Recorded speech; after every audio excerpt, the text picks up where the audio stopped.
Bonjour à tous. Donc, c'est à moi que revient l'honneur de lancer cette première série de communication autour de la question de la recherche participative. Première conférence, j'ai le grand plaisir d'avoir avec moi Béatrice Desnoux, qui est à l'Atimone, dans le centre de référence maladies rares, déficience intellectuelle, polyhandicap de cause rare, et qui va nous parler de recherche autour du syndrome de Rett. On attend beaucoup cette conférence, chère Béatrice, parce que d'abord, vous êtes leader dans ces questions-là, une équipe reconnue, et donc on sait la qualité des travaux, mais en plus, il y a une perspective thérapeutique et on sait qu'il y a une actualité très forte dans la question du syndrome de Rett. Donc on vous laisse la parole. 15 minutes, 5 minutes de questions, vraiment le temps, on y tient. Merci Boris, merci de nous donner l'occasion aujourd'hui de partager avec vous ce travail qui est soutenu par l'Association française du syndrome de Rett. Et donc, je commencerai très brièvement par quelques rappels sur le syndrome de Rett. Donc, cette maladie neurodéveloppementale sévère qui touche un nouveau-né de sexe féminin pour 10 à 15 000 naissances vivantes. Dans la plupart des cas de syndrome de Rett dit typique, eh bien, on est en contexte d'un variant pathologique du gène MECP2, ce gène qui a une expression ubiquitaire très forte au niveau des neurones matures et qui va agir comme une protéine régulatrice qui va activer ou réprimer l'expression de très nombreux gènes, donc un profil protéomique qui montre une altération très large et qui donc peut laisser émerger de possibles biomarqueurs. Alors ce gène, il intervient sur la régulation de la plasticité neuronale, notamment au niveau de la maturation synaptique et puis de la formation des dendrites. On voit ici un arbre dendritique extrêmement pauvre en situation de syndrome de Rett comparé à un arbre dendritique normal. Et donc on va avoir également un impact sur la stabilité du réseau neuronal. Alors l'histoire naturelle de ce syndrome de Rett, vous la connaissez tous. Cela démarre par une phase neurodéveloppementale tout à fait normale, puis une décélération, une régression avec une perte de l'usage volontaire des mains, du langage oral, un trouble de la marche qui va s'installer progressivement avec un parkinsonisme, une spasticité qui va mener de nombreuses patientes à perdre la marche, et puis des stéréotypies manuelles caractéristiques. Alors, vous l'avez tous expérimenté, vous qui prenez soin de ces patients avec ce syndrome, eh bien, on a un profil qui va être de sévérité variable. On peut avoir donc des patientes avec un profil plutôt modéré, où on peut observer une marche, une communication qui peuvent être préservées avec une autonomie toutefois partielle, et à l'inverse des profils très sévères, avec des patientes porteuses de polyhandicap, avec une dénutrition marquée, gastrostomie, et une absence de marche et une épilepsie précoce, avec une dysautonomie sévère. Donc la question qui a émergé au sein de nos centres, eh bien, c'est la possibilité d'identifier des biomarqueurs précoces pronostiques qui nous permettraient de prédire la trajectoire de sévérité de nos patientes atteintes de ce syndrome. Alors, la première étape, c'était de faire l'état des lieux. Quels sont les biomarqueurs qui sont d'ores et déjà décrits dans la littérature? Alors, vous voyez qu'il y a de nombreuses altérations biologiques d'ores et déjà décrites, mais qui n'ont pas été corrélées à la sévérité des patientes. Tout d'abord, il y a des altérations structurelles du globule rouge, avec des déformations, des altérations de la composition de la membrane, mais également un état inflammatoire perturbé, avec une augmentation de production des cytokines pro-inflammatoires, mais également une activation du complément. Également un stress oxydatif élevé, avec un dysfonctionnement mitochondrial qui va amener à une surproduction des radicaux libres. Et également des anomalies du métabolisme lipidique. On peut observer une régulation altérée du cholestérol cellulaire et également une dysfonction de la voie IGF-1 insuline, avec une diminution de l'IGF-1 cérébral.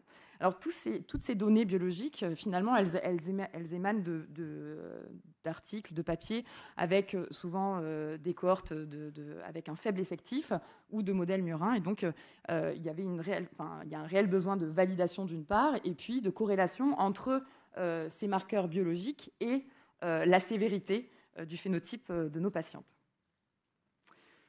Et donc, pour répondre à cette question, nous avons donc mené un travail, une étude de cohorte bicentrique observationnelle, donc entre les CRMR polyhandicap rares de Marseille et de Paris, entre 2019 et 2024. Donc les patientes qui ont été recrutées avaient toutes un syndrome de Rett confirmé génétiquement, avec un variant MECP2, donc c'est une forme typique. Elles étaient suivies régulièrement, soit par Nadia Balbuisson, soit par Mathieu Mille, et leur état de santé justifiait une prise de sang. Ce n'était pas un bilan qui était ajouté au parcours de soins des patientes. Donc on a recruté au total initialement 77 patientes sur les 2 centres de référence. On a dû exclure 7 patientes et au final, on a inclus dans l'analyse 70 patientes avec un syndrome de Rett forme typique. Notre objectif était d'une part de décrire l'histoire naturelle du syndrome de Rett et secondairement d'identifier des biomarqueurs de sévérité dans l'idée d'identifier des biomarqueurs pronostiques et éventuellement d'avoir des pistes pour des stratégies thérapeutiques. Donc, pour phénotyper tout d'abord nos patientes et évaluer la sévérité de ces patients, nous avons utilisé une échelle de sévérité qui est validée sur le plan international, qui est traduite en langue anglaise et déjà très largement utilisée à l'international, donc qui est l'échelle de sévérité du syndrome de Rett, qui utilise 13 items, 13 symptômes de la maladie, que ce soit l'ambulation, les troubles de la dénutrition, gastrotomie, le langage, les dysfonctions, la dysautonomie, les stéréotypies. Et chaque item, vous le voyez, est codé de 0 à 4, donc ce qui permet vraiment d'avoir une variabilité de chaque symptôme. Et plus le score est élevé, plus la patiente a un phénotype sévère, donc ce qui permet d'avoir au niveau individuel et puis au niveau de la cohorte une idée de la sévérité et de pouvoir acquérir les âges d'acquisition de certaines compétences ou de perte de certaines compétences. Et bien sûr, nous avons donc pour un seul prélèvement étudié différentes variables biologiques en fonction des biomarqueurs qui étaient cibles. Et donc nous avons étudié la structure des globules rouges, les marqueurs d'hémolyse et le métabolisme du fer, également la voie de signalisation de l'insuline, l'inflammation et le stress oxydatif et le profil lipidique. Alors, tout d'abord, je vous décrire l'histoire naturelle de notre cohorte et je vous présente ce projet américain, donc, qui est un registre de patientes syndrome de Rett qui est soutenu par la Fondation internationale du syndrome de Rett. Alors ce projet, donc, il est très important parce que il va nous permettre de valider le phénotype de notre cohorte, puisqu'il y a 1000 patientes Rett qui ont été incluses dans ce registre. Et il y a une première publication qui est parue en 2024 avec 363 patientes à l'âge pédiatrique qui ont été suivies d'un point de vue longitudinal sur 5 ans et phénotypées avec la même échelle de sévérité. Donc, ce qui va nous permettre, dans les éléments que je vais vous fournir au fil de la présentation, de pouvoir comparer notre cohorte française à une cohorte américaine et avant de valider un biomarqueur, eh bien de valider déjà la représentativité de notre cohorte voilà, en termes généraux. Donc tout d'abord, concernant l'âge de régression, eh bien, on a pu observer que majoritairement, les patientes présentaient une régression à plus de 30 mois, donc ce qui est plus tardif que ce qui est rapporté dans la littérature. C'est plutôt, on le voit ici, entre 18 et 30 mois, donc une régression un peu plus tardive, et un âge diagnostique médian à 3 ans, ce qui colle avec la littérature, puisque habituellement, ce qui est décrit, c'est entre 2 ans et demi et 3 ans, donc assez rapidement après la régression.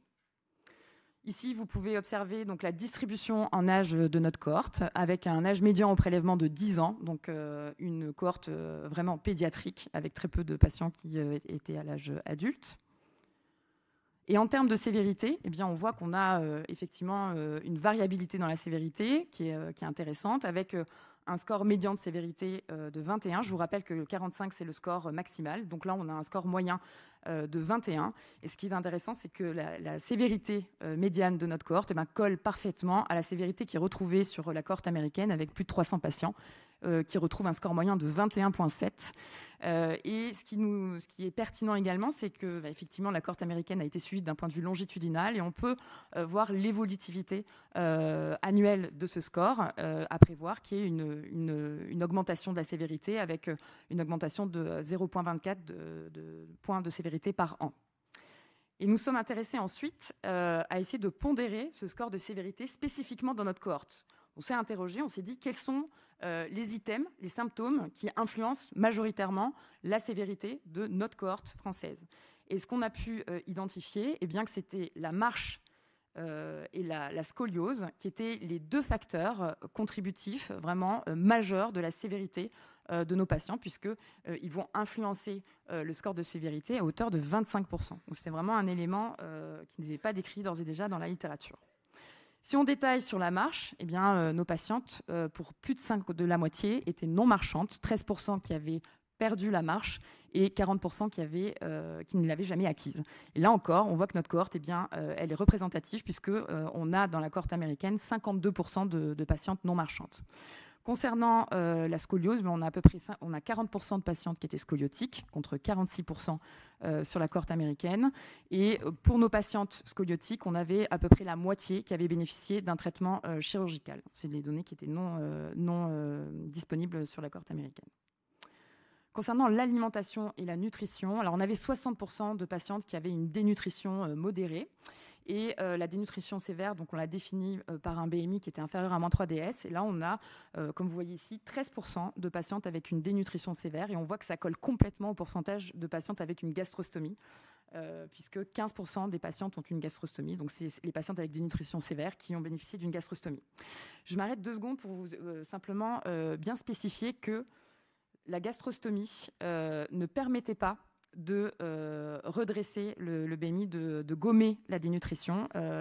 Les patients avec gastrostomie ou non avaient le même état de dénutrition. Enfin, en fait, la cohorte a un tel pourcentage de dénutrition que gastrostomie et BMI ne sont pas corrélés. Ça reste 2 variables indépendantes. Ensuite, ce qui est quand même impactant, c'est qu'on voit que là aussi, sur une cohorte de 400 patients, eh bien, on a le même taux de gastrostomie avec à peu près 14% de patients avec gastrostomie. Concernant la supplémentation vitaminique, donc on n'avait que 3% des patientes qui étaient supplémentées en fer, alors qu'on a quand même 20% de patientes qui sont carencées. Et pour la vitamine D, 80% de supplémentation. C'est à juste titre, puisqu'on avait au moment du prélèvement 100% des patientes qui avaient une carence en vitamine D. Et pour l'épilepsie, eh bien, on avait 20% de patientes en France avec syndrome de Rett et qui sont porteuses d'une épilepsie, contre 43% d'épilepsie aux US. Alors l'hypothèse, c'est peut-être une expertise diagnostique plus conséquente en France, et donc un diagnostic qui est posé à juste titre, qui explique le pourcentage réduit de moitié. Et les patientes avaient un nombre médian d'antiépileptiques de 2, pour l'ensemble de la cohorte. Donc ensuite, une fois cette première étape faite de validation de la représentativité de notre cohorte, puis on peut être satisfait qu'on voit vraiment le profil extrêmement comparable à cette cohorte américaine, eh bien, nous sommes intéressés à l'identification de biomarqueurs cliniques et biologiques. Donc on a implémenté un modèle de régression linéaire multivarié. Et ce qu'on a pu mettre en évidence, eh bien, c'est qu'on avait 3 biomarqueurs cliniques de sévérité. Tout d'abord, un diagnostic plus précoce. Donc, effectivement, une maladie qui démarre plus précocement, qui est diagnostiquée plus précocement et gage d'une sévérité plus importante. Également, la dénutrition. Le BMI était donc vraiment un facteur péjoratif et également la présence d'une gastrostomie. Concernant les biomarqueurs biologiques, donc on a pu identifier 2 biomarqueurs. Premièrement, les patientes avec un phénotype plus sévère avaient un volume plaquettaire moyen réduit. Donc on va faire l'hypothèse d'une activation plaquettaire en contexte d'inflammation systémique chronique. Et je vais vous montrer ensuite les résultats complémentaires qui soutiennent cette hypothèse. Et on a également retrouvé une taille hétérogène des globules rouges plus importante chez les filles qui avaient un phénotype plus sévère. Donc une anisocytose, une hétérogénéité du volume globulaire plus importante. Alors on a essayé de comprendre pourquoi ce volume plaquettaire moyen pouvait être considéré comme un biomarqueur de sévérité chez nos patientes. Alors vous voyez ici la distribution du volume plaquettaire au sein de notre cohorte. Donc tout d'abord, en fait, on a une absence de microplaquettes, c'est-à-dire que le volume plaquettaire est réduit, mais il reste normal. Et il y a une corrélation positive avec le taux de plaquettes. Donc plus le taux de plaquettes augmente, plus le volume plaquettaire diminue. Et ensuite, on s'est intéressé à la thrombocytose, c'est-à-dire plus le nombre de plaquettes augmente, on s'est dit, OK, mais regardons plus spécifiquement les patientes avec une thrombocytose. Donc il y avait 17% de patientes qui avaient une thrombocytose. Et effectivement, le volume plaquettaire était bien plus fortement réduit chez les patientes avec thrombocytose. Et fait intéressant, les patientes avec thrombocytose avaient un profil inflammatoire perturbé avec une augmentation de la CRP, du complément, du C3 et du C4. Donc la thrombocytose était possiblement causée par une inflammation systémique. Et on a même trouvé une corrélation significative entre une activation du complément total, le CH50, et qui induit une réduction du volume plaquettaire moyen. Donc notre réflexion, notre hypothèse, c'est que l'inflammation induit une augmentation de la production plaquettaire. En contexte de stress oxydatif qui est largement décrit dans le syndrome de Rett, ce stress oxydatif induirait en contexte de surproduction plaquettaire une réduction du volume plaquettaire. Et ce volume plaquettaire serait donc un marqueur indirect de l'inflammation systémique, mais également du stress oxydatif, et serait corrélé indirectement à la sévérité du phénotype de nos patientes porteuses d'un syndrome de Rett. Alors je passerai sur l'anisocitose qui a un profil un peu moins clair, où on a un taux d'hémoglobine qui baisse avec une anisocitose plus importante et une inflammation qui serait associée à l'anisocitose, mais moins clairement que pour le volume plaquettaire.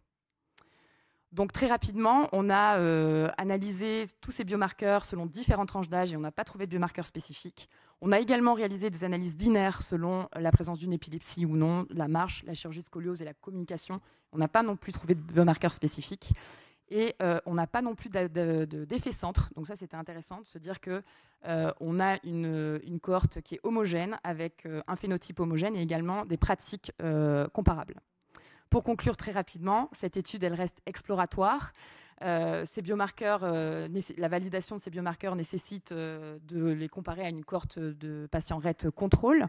On envisage également un design longitudinal individuel pour voir l'évolution de ces biomarqueurs à travers les âges, en élargissant également les tranches d'âge. On a un âge médian à 10 ans, donc observer le comportement de ces biomarqueurs plus précocement, entre 2 et 6 ans, et puis à l'âge adulte également. Mesurer les marqueurs du stress oxydatif qui n'ont pas pu être faits à travers ce travail-là, et puis également accéder à une définition seuil de ces biomarqueurs. Imaginons un volume plaquettaire seuil qui nous prédirait une trajectoire plus sévère. Voilà, je tiens à remercier toutes les patientes, leurs familles, surtout l'Association française du syndrome de Rett qui a soutenu ce travail depuis le départ, et puis toutes les personnes de nos centres qui ont travaillé avec nous sur ce projet. Je vous remercie.